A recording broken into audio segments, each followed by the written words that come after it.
Hoje nós estaremos falando sobre a oração, sobre o poder que a oração tem, sobre o relacionamento entre o discípulo de Jesus e a oração, sobre o poder que a oração tem de mudar as circunstâncias, sobre o poder que a oração tem de nos mudar. E nós vamos estar lendo outros textos, mas esse será o nosso texto base. 1 Tessalonicenses 5, 16, 17 e 18. Estejam sempre alegres, orem sem cessar, em tudo deem graças, porque esta é a vontade de Deus para vocês em Cristo Jesus. Versículo 17, orem sem cessar. Amém? Vamos orar? Senhor nosso Deus, nós queremos te bendizer, Pai, por Tua presença aqui no nosso meio. Obrigado, Deus, porque sempre quando nos reunimos, Deus, em Teu nome o Senhor se faz presente. E nós agradecemos ao Senhor, Deus, por estarmos aqui reunidos no nome do Senhor. Obrigado, Deus, por tamanho privilégio, Deus, de nos reunirmos, Deus, aqui, na Tua casa, Pai. E queremos, Deus, ouvir a Tua palavra. O Senhor já falou conosco através dos louvores e pedimos, Deus, que o Senhor aquiete os nossos corações, aquiete as nossas mentes para que venhamos ouvir a Tua palavra. Em nome de Jesus, nós oramos e te agradecemos. Amém. No começo do ano passado, a liderança da igreja participou de um workshop, de um curso sobre discipulado. Então, alguns aqui vão se lembrar dessa história que eu vou contar agora. O pastor Edmund Chan, ele é um pastor de Singapura, ele deu uma das palestras, ele deu uma das palavras. E a introdução que ele usou lá chamou muito minha atenção. E eu quero trazer aqui essa introdução que ele trouxe ali. E ele disse o seguinte, que numa galeria de arte em Londres, tem um andar inteiro dedicado a obras de artes renascentistas, italianas. E nesse andar há uma pintura, A Virgem e o Filho, de Lippi, um artista italiano do século XV. E um dia um crítico de arte muito famoso, muito renomado, ele foi ver a pintura. Um professor de História de Arte da Universidade de Boston. E ele parou em frente àquela pintura para examiná-la. E embora ele reconhecesse a habilidade do artista, algo não parecia certo. As pinceladas eram ótimas, as cores foram bem usadas, era um quadro muito bonito. Mas ao observar o quadro por algum tempo, ele ainda se perguntava o que estava faltando.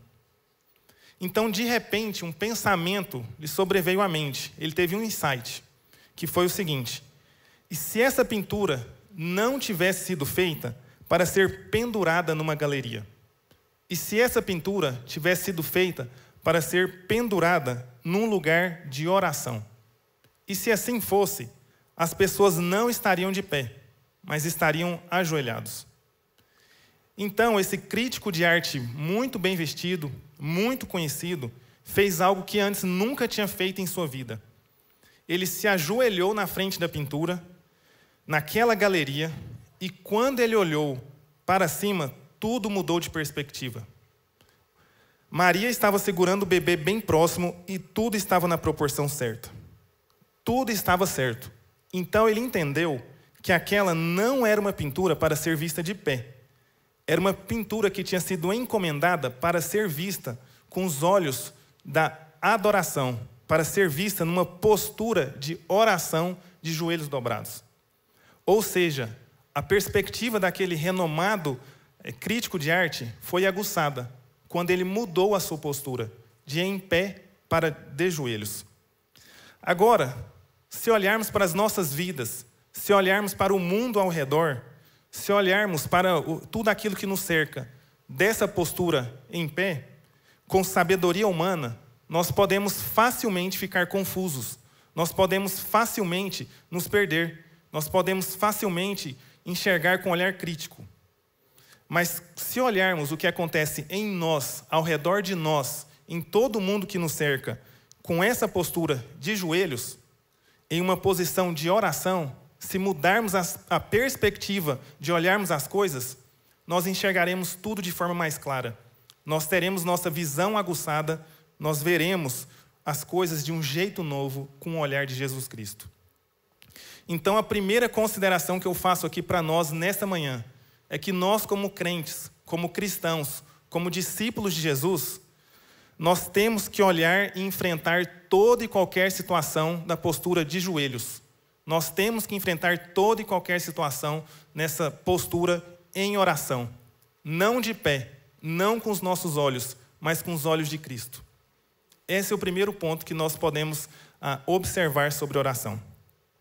E no texto que nós lemos, o apóstolo Paulo, ele nos dá um vislumbre, aqui exemplifica isso, quando ele fala orar sem cessar.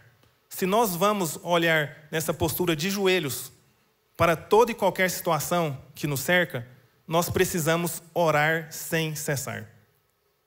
E nessa carta de 1 Tessalonicenses, capítulo 5, os versos 16 ao 18, que nós lemos agora, nós vemos que Paulo está estabelecendo qual a atitude interior daqueles irmãos e como aquela atitude deveria expressar-se no relacionamento deles com Deus, em referência a Deus.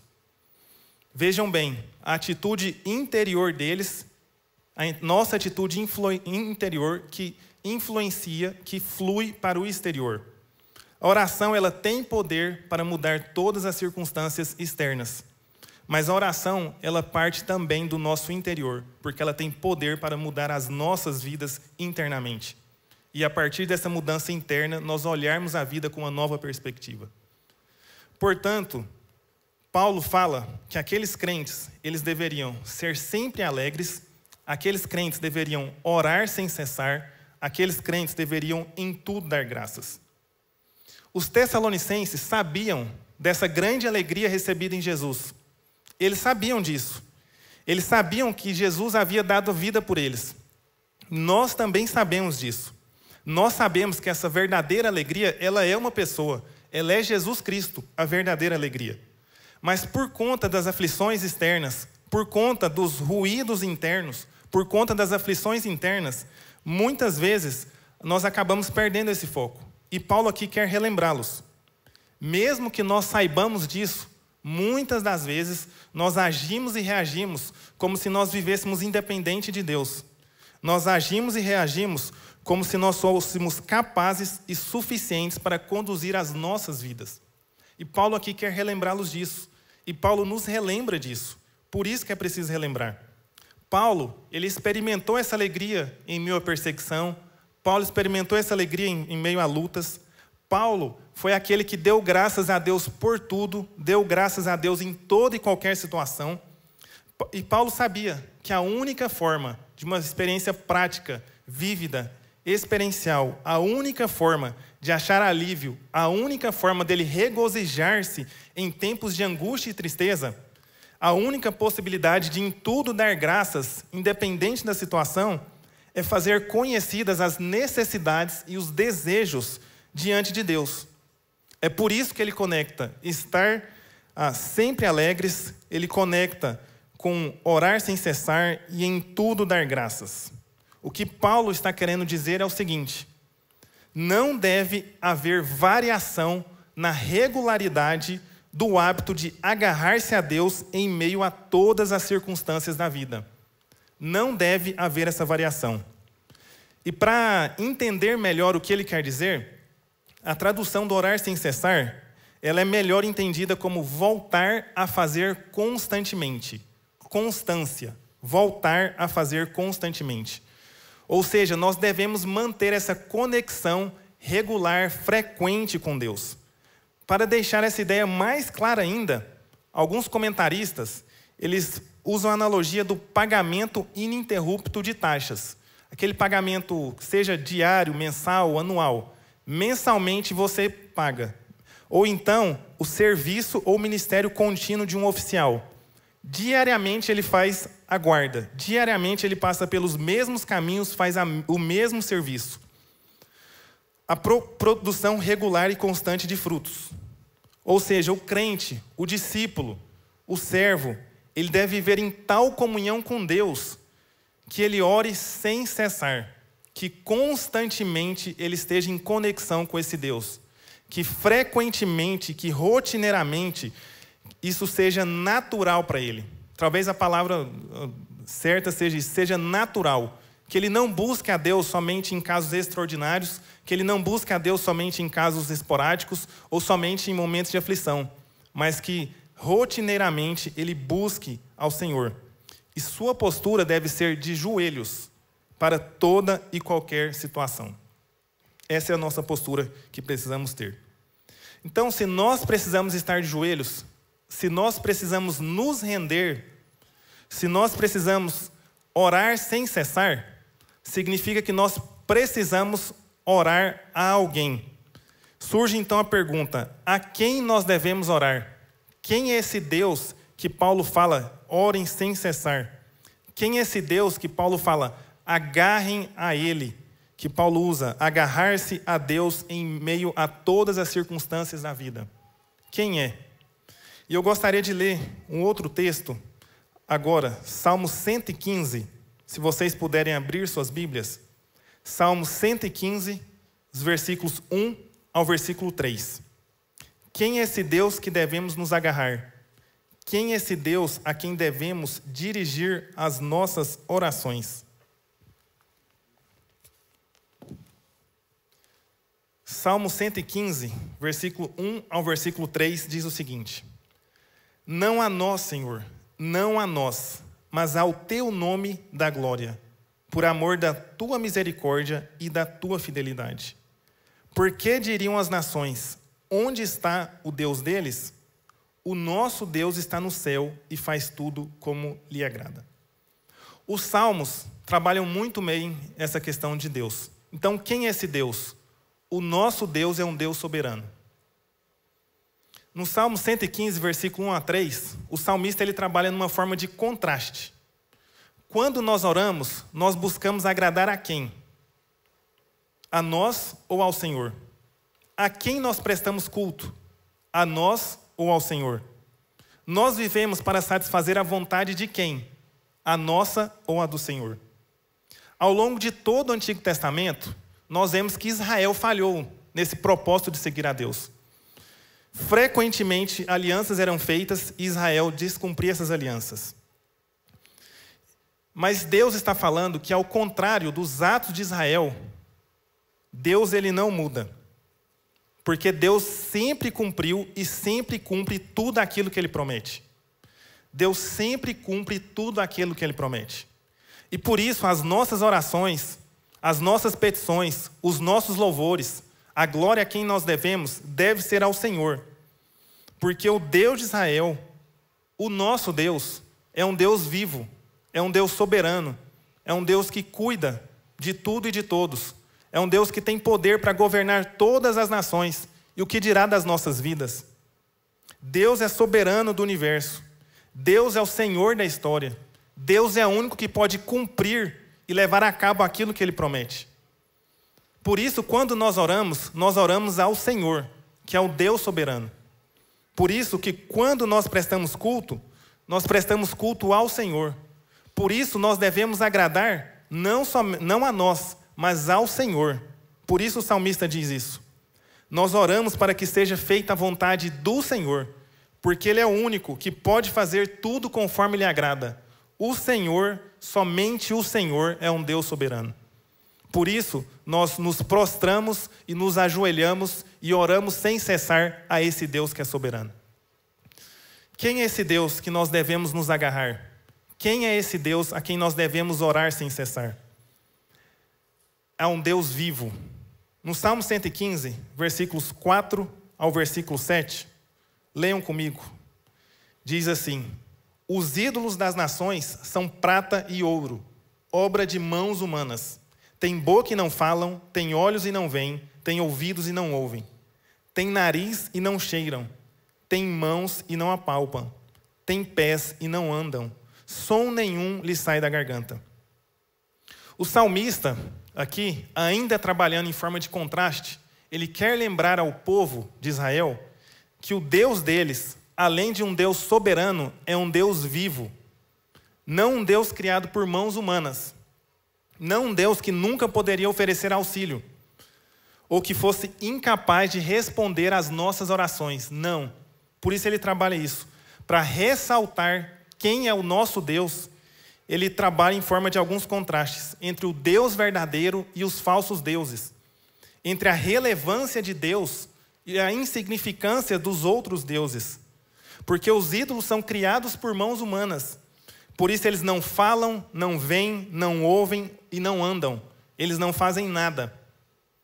Já Deus, ele é o criador e sustentador de todas as coisas. É aquele que abençoa os que o temem.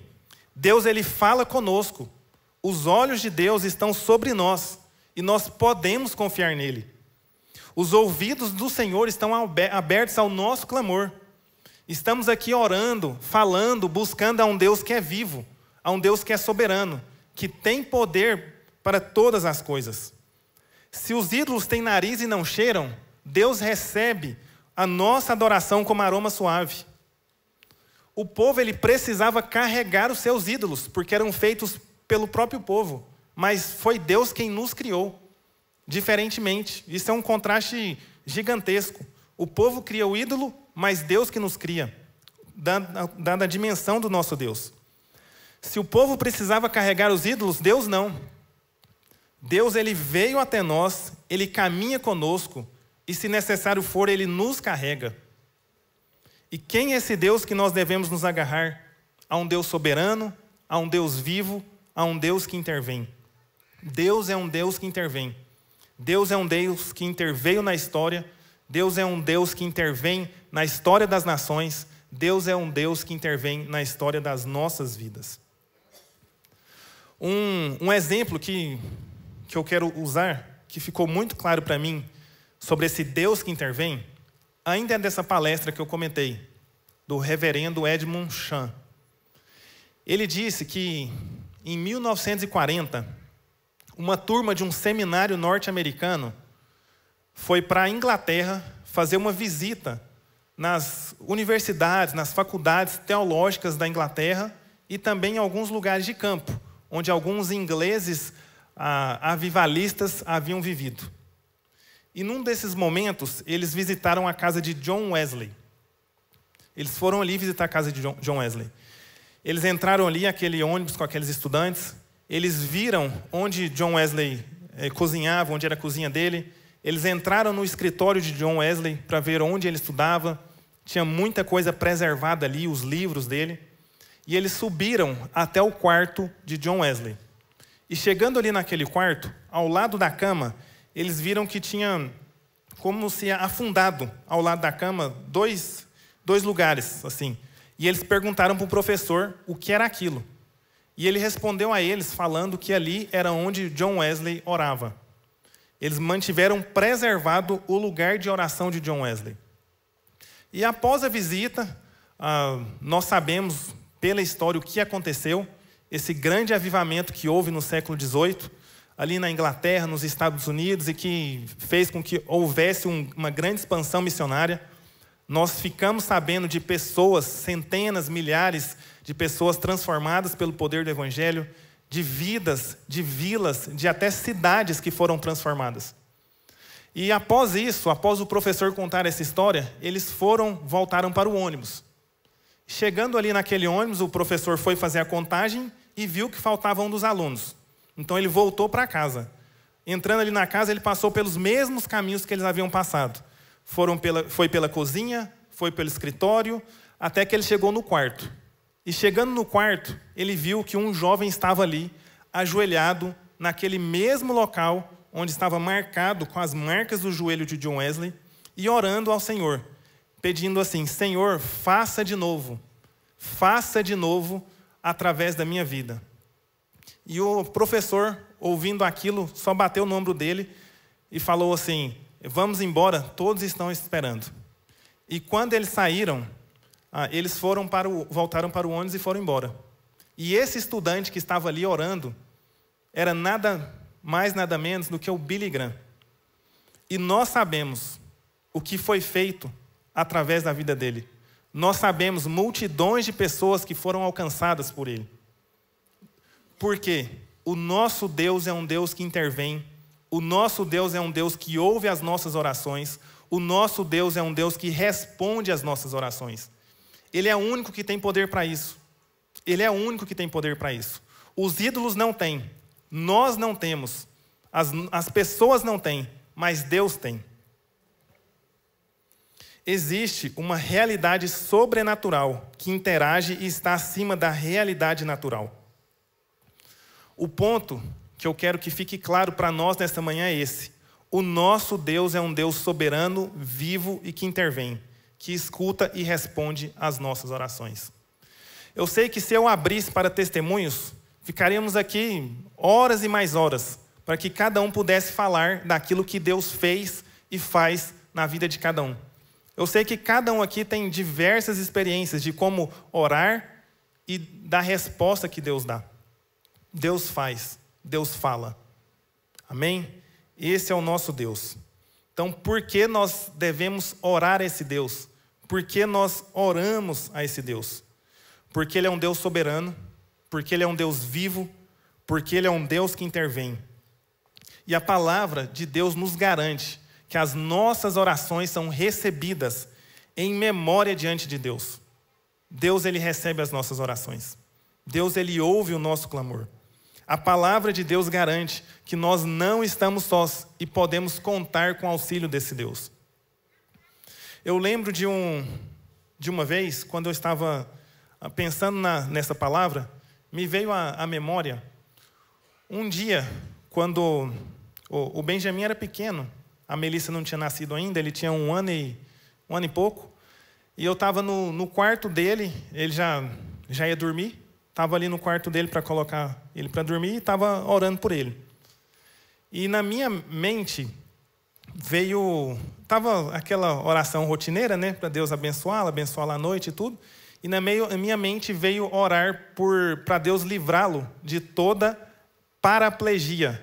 Veio essa palavra na minha mente. Eu nunca antes havia orado pelo Benjamin por isso. Deus livra de toda paraplegia. Não é uma oração rotineira. Mas veio isso na minha mente e eu orei por ele. Deus livra ele disso. E fiquei com isso na cabeça. E no dia seguinte, ele era ainda pequeno, não tinha muito equilíbrio, né? Ele foi brincar, foi pular e caiu de um jeito muito esquisito, de cabeça no chão, assim, virado. E bateu a cabeça no chão que o dente dele até quebrou. Na hora, isso me veio à mente. A oração e o livramento do Senhor. E ali eu pude glorificar a Deus. Porque Deus é um Deus que ouve as orações, responde às orações, e Deus até nos leva a orar por situações que nós não sabemos. Esse é o Deus que nós servimos. É um Deus vivo, soberano e que cuida de nós. Por que nós oramos a esse Deus? Porque Ele é um Deus em que nós podemos confiar. E o segundo ponto que eu quero tratar aqui nessa manhã é como nós devemos orar. Primeiro, por que oramos? Quem é esse Deus a quem oramos? O segundo é como devemos orar. A oração, ela deve partir do nosso relacionamento com Deus. Quando nós lemos e vemos o que tem ocorrido, nós percebemos que há um crescente movimento de espiritualização, de meditação, de contemplação. Na sociedade como um todo, há esse movimento. Mas, apesar disso, a frequência dos cultos religiosos cada vez é menor. Apesar desse movimento aí de espiritualização. Mas esse movimento de espiritualização não significa que as pessoas estão orando e buscando a esse Deus vivo. Isso não significa. Pessoas que se dizem não religiosas, o interessante é isso, eu li uma pesquisa falando que pessoas que se dizem não religiosas e até mesmo quem não crê em Deus, à medida que os anos vão passando, à medida que vão ficando mais velhos, eles confessam que oram. Eles oram. Então dizer que oração é uma prática quase universal, não significa dizer que toda oração é igual. Então, como nós devemos orar? Nós precisamos fazer essa distinção. Nós oramos a um Deus vivo. Nós devemos viver nossa vida nesta posição, nessa postura de joelhos. Nós precisamos orar sem cessar. E isso só é possível àquele que é discípulo de Jesus. Porque o discípulo de Jesus é aquele que segue a Jesus. O discípulo de Jesus é aquele que segue a Jesus. E seguir Jesus implica em se relacionar com Ele. Seguir Jesus implica em conhecer a Ele. Conhecer Jesus significa relacionar com Jesus. Então, quando nós oramos na perspectiva de nos relacionarmos com Ele. Deus é poderoso, sim, Ele é. Deus muda as circunstâncias, sim, Ele muda. Deus governa as nossas vidas, sim, Ele governa. Mas nós devemos orar também nessa perspectiva de relacionamento. Na perspectiva de nos tornarmos como Ele, na perspectiva de nos engajarmos na missão dEle. Porque Ele é soberano. Nós oramos buscando a vontade dEle e não a nossa. Então, quando nós olhamos para Jesus, nós percebemos e vemos o quanto Ele orava. Sendo Filho de Deus, passava noites e noites orando. O quanto Ele buscava a Deus em oração e o quanto Ele gastava tempo nisso. Isso nos ensina. Se somos discípulos, devemos segui-lo. E se devemos segui-lo, devemos orar. Se devemos orar, devemos nos relacionar com Ele. Nós percebemos também que aquilo que Jesus via e falava era fruto do seu relacionamento com o Pai. Nós precisamos orar nessa perspectiva relacional.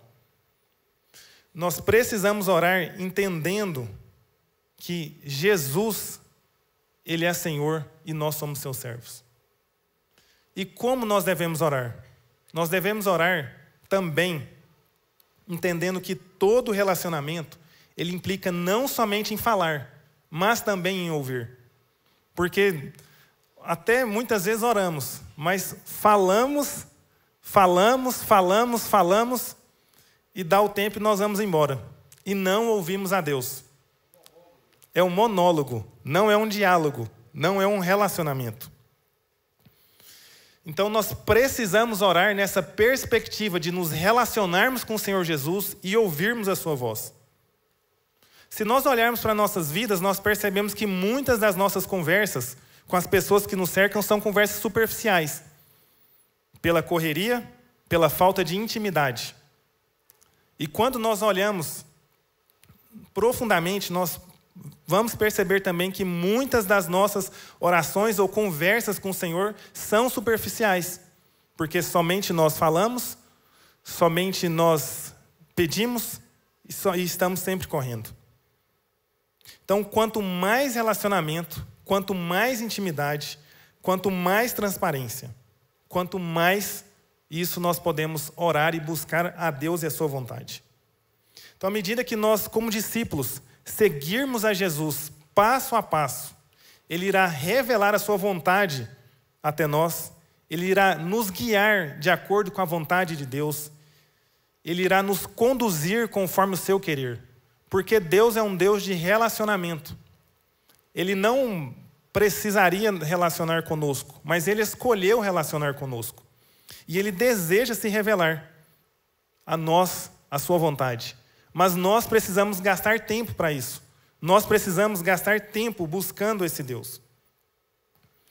O Evangelho de João trabalha bem nisso, quando ele diz que aquele que pertence a Deus ouve o que Deus diz. João capítulo 10 diz que Jesus é o bom pastor e que as ovelhas ouvem a sua voz. Será que nós temos ouvido a voz do Senhor? Ou nós ouvimos a nossa própria voz? Nós ouvimos as vozes que ficam ruindo nos nossos ouvidos. Nós precisamos distinguir a voz do Senhor. Então, como orar? Nós oramos nessa perspectiva de nos relacionarmos com o Senhor, devemos orar na perspectiva de ouvir ao Senhor. Um texto na Bíblia me chama muita atenção, vocês não, se quiserem abrir, mas não precisam, é em Atos, capítulo 21, Atos 22, aliás, do versículo 1 ao 21, quando Paulo está a caminho de Damasco. Paulo, ele perseguia os cristãos, achando que estavam obedecendo a Deus. E ali Paulo narra que quando ele estava a caminho de Damasco para levar alguns presos, o Senhor, apareceu uma grande luz, ele caiu no chão e a voz do Senhor falou com ele: Saulo, Saulo, por que me persegues?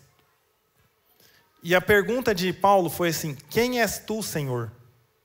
Isso fala muito comigo, porque Paulo, ele era um religioso, ele cumpria os rituais, ele cumpria as cerimônias, ele estava semanalmente cumprindo a cartilha religiosa, mas quando o Senhor falou com ele, ele não sabia quem era Deus.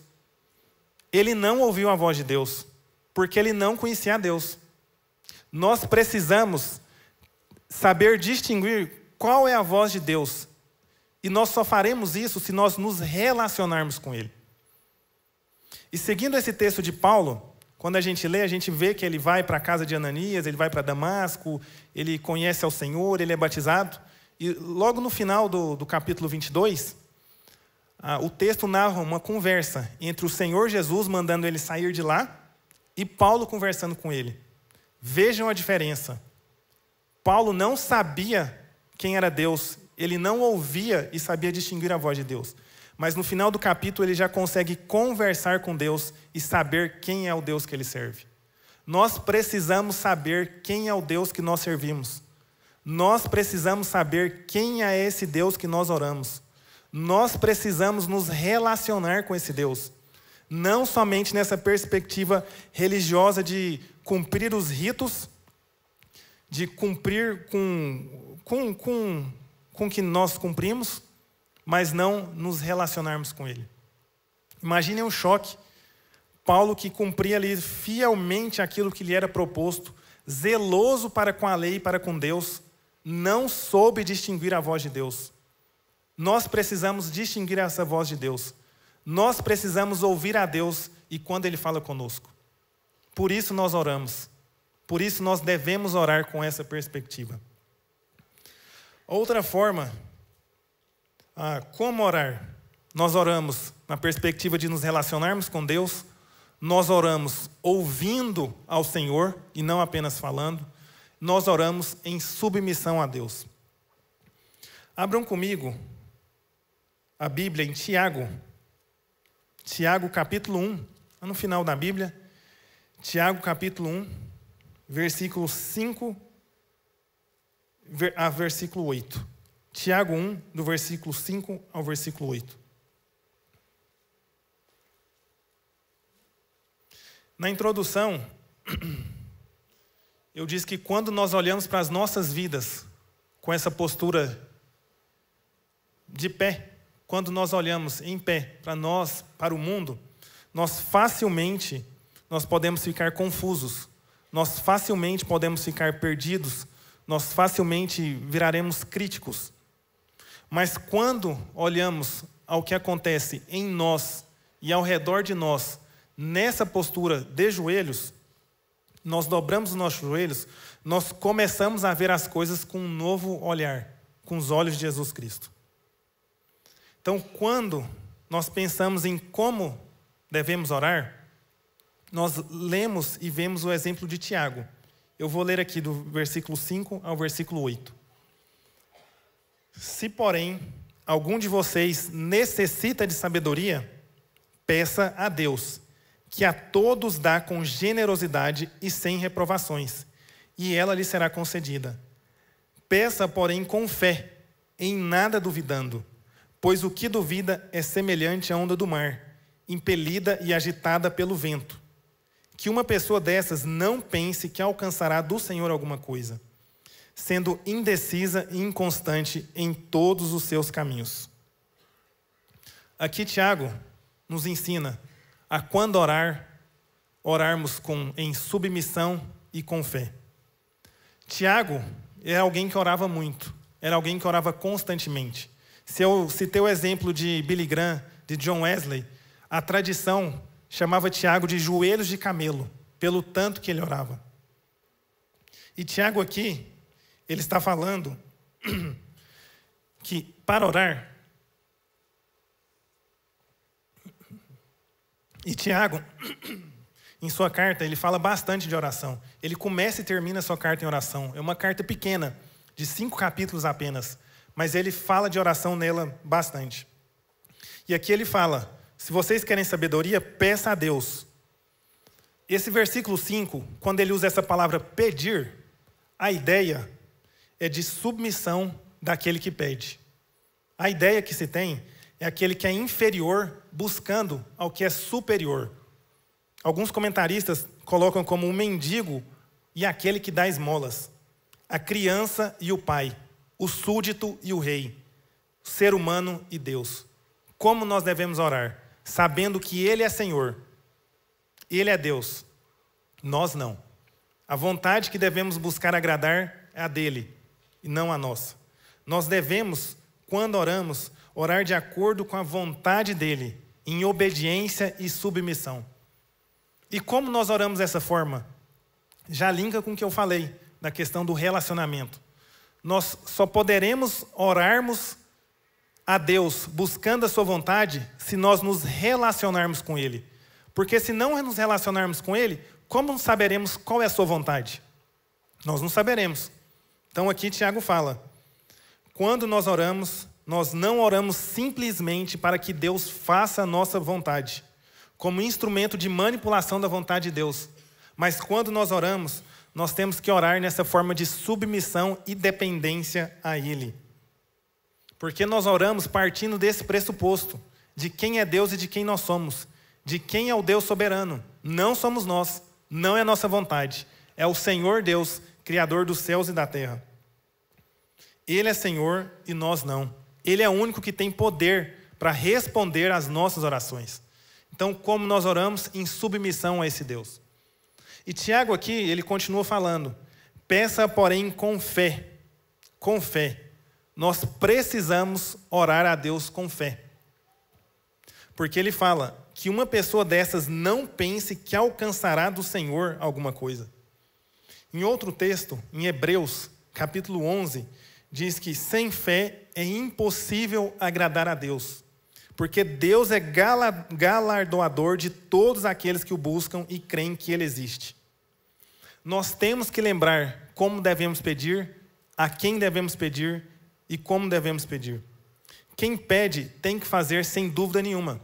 E essa fé, ela é importante frisar isso, ela não está baseada no nosso pedido, não está baseada na forma como eu vou colocar diante de Deus, mas essa fé está baseada no Deus que tudo pode, no Deus que é um Deus vivo, soberano e responde às nossas orações. A nossa fé tem que estar pautada nesse Deus que tem poder de mudar a história, nesse Deus que muda a história das nações e muda a história e mudou a história das nossas vidas. Por isso, quando nós oramos em submissão a Ele e nós oramos com fé nesse Deus que tudo pode.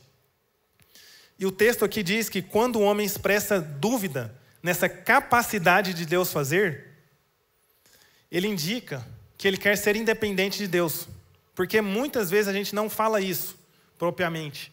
Mas quando nós tentamos resolver por nós mesmos, nós estamos deixando Deus de lado e falando que nós somos os senhores das nossas vidas, que nós temos capacidade de resolver. E quando nós não conseguimos resolver, quando a situação aperta, aí nós buscamos a Deus. Mas temos aprendido aqui pela palavra que nós devemos orar sem cessar, nós devemos orar constantemente, nós devemos orar com perseverança. Devemos orar em submissão, devemos orar com fé, devemos orar com perseverança. Como eu falei anteriormente, poderia abrir aqui para testemunhos e saber quantos tiveram orações respondidas depois de anos orando. Quantos tiveram orações respondidas depois de meses orando. Nós sabemos que o Senhor responde. Nós sabemos que o Senhor faz. Nós sabemos que o Senhor transforma. E nós temos aqui na Bíblia alguns exemplos de perseverança.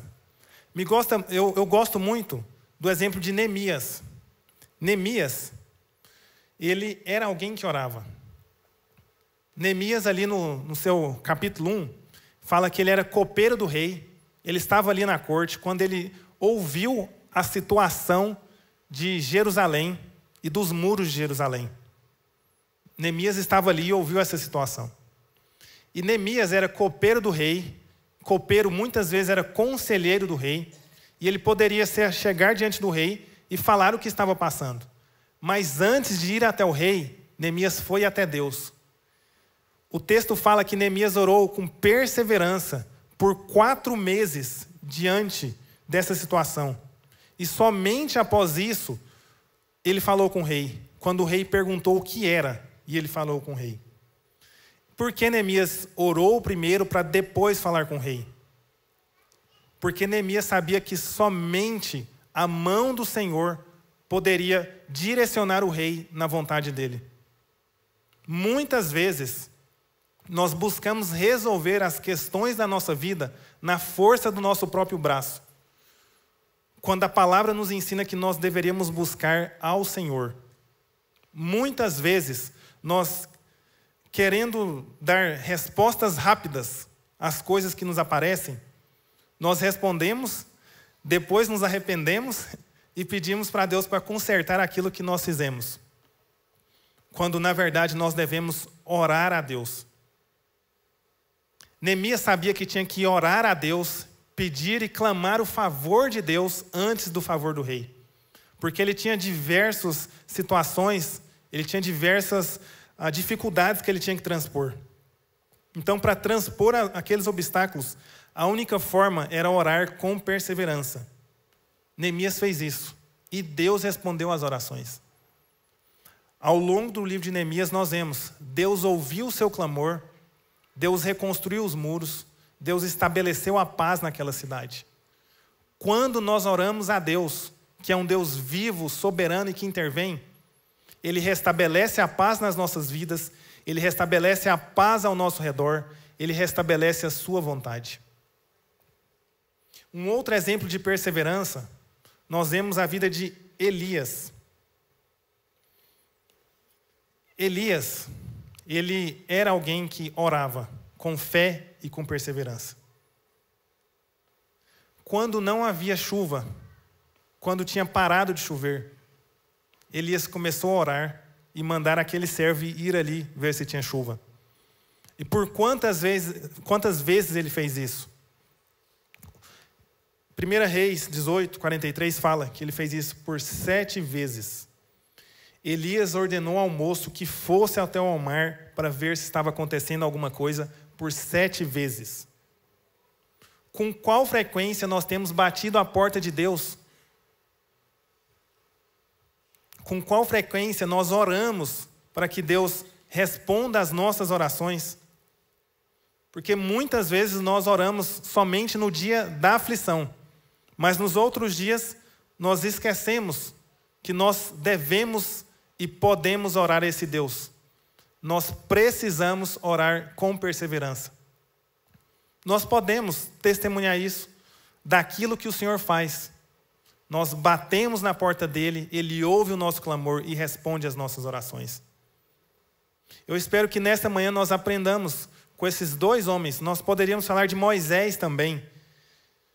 Moisés, quando estava ali naquela batalha e com as mãos levantadas, aqueles servos seguravam sua mão e as mãos cansavam e abaixavam, e eles firmaram a mão dele ali em cima. E enquanto estavam com essas mãos firmadas, eles ganharam a batalha.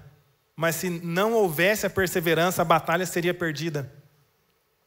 Deus é um Deus que intervém. Deus é um Deus que ouve as nossas orações. Deus é um Deus que responde às nossas orações. Que nós venhamos aprender com Moisés, que nós venhamos aprender com Elias, que nós venhamos aprender com Neemias, que esse Deus ouve as nossas orações. Deus é um Deus que se importa conosco. Deus é um Deus que se importa de tal forma conosco que as religiões pagãs, outras filosofias, alguns filósofos acham impossível esse relacionamento entre Deus e o homem, porque é muito desigual entre um humano e um Deus. Mas Deus enviou o seu único filho, ele mesmo veio até nós para se relacionar conosco, porque ele é um Deus que se importa. Ele é um Deus que se relaciona conosco. Ele é um Deus que ouve o nosso clamor. Ele é um Deus que responde às nossas orações. Esse é o Deus que nós servimos. E por que nós oramos a esse Deus? Porque Ele é um Deus vivo. Ele é um Deus que se importa conosco e tem poder para fazer tudo aquilo que Ele quer. Ele é um Deus que se importa conosco e tem poder para ouvir o nosso clamor. Ele não é como um ídolo, que não tem ouvidos, que não tem boca, que não tem nariz. Mas Ele ouve o nosso clamor. Ele sente o aroma suave das nossas orações. E Ele fala conosco. Esse é o Deus que nós servimos. Esse é o Deus vivo. Esse é o Deus vivo, que é soberano e que intervém nas nossas vidas. E por isso nós oramos a esse Deus. Por isso nós nos rendemos a esse Deus. Por isso nós buscamos agradar a esse Deus. Porque Ele tem cuidado de nós. Ele cuida de nós. Ele coloca, como eu contei o exemplo, Ele traz à nossa mente e à nossa boca palavras para orarmos a Ele que nós nem antes saberíamos. Porque Ele fala conosco. E como nós falamos com esse Deus, nos relacionando com Ele. Deus, Ele tem poder para mudar as circunstâncias. Deus, Ele tem poder para mudar a história das nossas vidas. Mas Deus quer, além disso, se relacionar conosco. Além de resolver essas questões, Ele quer se relacionar nessa perspectiva íntima e pessoal com as nossas vidas. Porque quando oramos somente na perspectiva daquilo que Deus pode fazer, Deus faz, glória a Deus por isso. Mas nós perdemos muito do relacionamento com Deus. Como eu disse há pouco, nós só nos relacionamos e podemos ouvir e distinguir a voz de Deus quando nos relacionamos em intimidade, em transparência, um relacionamento próximo. E Deus quer esse relacionamento conosco, para que nós saibamos distinguir a voz dEle das vozes que ouvimos, dos ruídos que ouvimos em nossas mentes e nos nossos corações. Deus quer que tenhamos clareza de quando Ele fala e de quem Ele é. Amém? E eu quero finalizar essa palavra com uma metáfora que o Tim Keller ele usa em um dos seus livros. Ele usa uma metáfora falando o seguinte: imagine que sua alma é um barco que tem remos e vela. E ele coloca aqui 4 situações que todos nós nos encaixamos. Entre aquele que está velejando, entre aquele que está remando, entre aquele que está à deriva e entre aquele que está naufragando. O que está velejando é aquele que se relaciona com Deus nessa forma íntima e pessoal. Ele tem o vento ali sobre suas costas, consegue orar, sabendo quem é o Deus que ele serve, quem é o Deus que ele busca, consegue se relacionar com esse Deus, consegue ler a palavra e ouvir a voz de Deus, consegue ver claramente a mão poderosa do Senhor na sua vida. Esse é aquele que está velejando, aproveitando os bons ventos. Aquele que está remando é aquele que ora, é aquele que lê a palavra, é aquele que frequenta os cultos, mas faz isso mais como um dever, não tanto como um deleite. Muitos de nós somos desses, que oramos, buscamos a Deus, mas na perspectiva de que precisamos fazer isso e não porque queremos. Aquele que está à deriva é aquele que está seco espiritualmente, que tem dificuldades na vida, que sua reação, em vez de remar, é muitas vezes soltar ali. É soltar os remos. Não sente vontade de aproximar de Deus, não sente vontade de ler, não sente vontade de orar, muitas vezes não sente vontade de participar dos cultos, mas se esforça às vezes e consegue de alguma maneira. Mas em outras vezes ele cede ao egocentrismo, ele cede àquele comportamento de autocomiseração, que quer se consolar, que não tem tempo, que é muito difícil, que não consegue orar, que não consegue ler a Bíblia. Esse está aí à deriva. E o que está naufragando é o que já soltou os remos, já perdeu de vista o caminho, já perdeu de vista a outra margem, e está indo para um lado completamente diferente.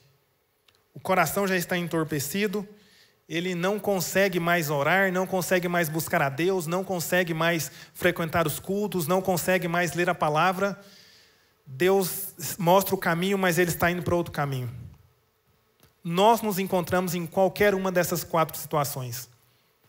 Aqueles que já estão longe do Senhor, aqueles que estão a um passo de estarem naufragando, aqueles que com muito esforço têm buscado a Deus e aqueles que conseguem desfrutar desse relacionamento íntimo e pessoal com Deus. Seja o que for, seja qual for a situação de qualquer um de nós nesta manhã, a palavra que o Senhor nos dá é que oremos. A palavra que o Senhor nos dá é que a nossa postura diante de toda e qualquer situação seja uma postura de joelhos. A palavra que o Senhor nos dá é que nós busquemos ao Senhor em todo o tempo, que nós oremos sem cessar, constantemente, naturalmente, que nós busquemos essa presença de Deus em todo o tempo. Haja o que houver, ore. Se está orando, ore mais. Se está difícil, busque esse relacionamento com deleite no Senhor. Se já está à beira de naufragar, volte a Deus. E se você não vê mais esse caminho, se você vê só escuridão, continue orando. Continue orando. Porque o Deus vivo, o Deus soberano, o Deus que intervém, Ele escuta e responde às nossas orações. Amém? Eu quero convidar vocês a se colocarem em pé, a gente fazer uma oração. Depois eu quero passar para o pastor Josué. A gente orar, fazer essa... Feche seus olhos. Vamos analisar as nossas vidas, em como nós estamos, em qual desses pontos nós nos enquadramos. Nós estamos velejando, nos deleitando na presença do Senhor. Nós somos aqueles que temos tido dificuldade. Estamos lendo, estamos orando, estamos participando, mas muitas vezes com dificuldade. Nós já nos desanimamos e não enxergamos mais a presença do Senhor. Nós não vemos mais aquilo que Ele tem feito. Independente disso, que nós possamos, mediante a palavra do Senhor, saber o Deus que nós servimos, saber que é um Deus vivo, poderoso, que intervém, e um Deus que ouve e responde ao nosso clamor. Senhor nosso Deus, nós queremos, Pai, colocar as nossas vidas diante do Senhor, Pai. Deus, o Senhor é um Deus bom. O Senhor, Deus, é um Deus que enviou o seu único Filho, Deus, para se relacionar de uma forma íntima e pessoal conosco. Deus, o Senhor é um Deus que ouve o nosso clamor. E nesta manhã, Deus, independente da situação em que nós nos encontramos, Pai, nós queremos orar ao Senhor, Deus. Nós queremos bater a porta do Senhor, sabendo que o Senhor ouve. E sabendo que, além de ouvir, o Senhor responde às nossas orações. Sabendo que o Senhor é poderoso, Deus, para mudar as nossas vidas. Sabendo, Deus, que o Senhor é poderoso para mudar a história das nossas famílias. Sabendo que o Senhor é o único que pode levar a cabo aquilo que o Senhor começou. Por isso, Deus, nós pedimos ao Senhor que o Senhor, Deus, intervenha nas nossas vidas. Que a mão do Deus soberano seja sobre nós. Que o Senhor, Deus, venha, Deus, nos dar essa perspectiva, Deus, de que devemos ver a vida com os olhos do Senhor, de que devemos nos relacionar com as pessoas com os olhos do Senhor, de que devemos nos relacionar, Deus, com o Senhor, Deus, nessa perspectiva de relacionamento, Pai. Pai, em nome de Jesus, que as nossas vidas, Deus, possam, Deus, ser transformadas pela palavra do Senhor. Nesta manhã, Deus, nós nos achegamos ao Senhor, crendo, Deus, com fé de que o Senhor tudo pode e que as nossas vidas serão transformadas para a glória do Senhor, Pai. Em nome de Jesus, Pai, nós oramos e te agradecemos nesta manhã, Senhor. Amém.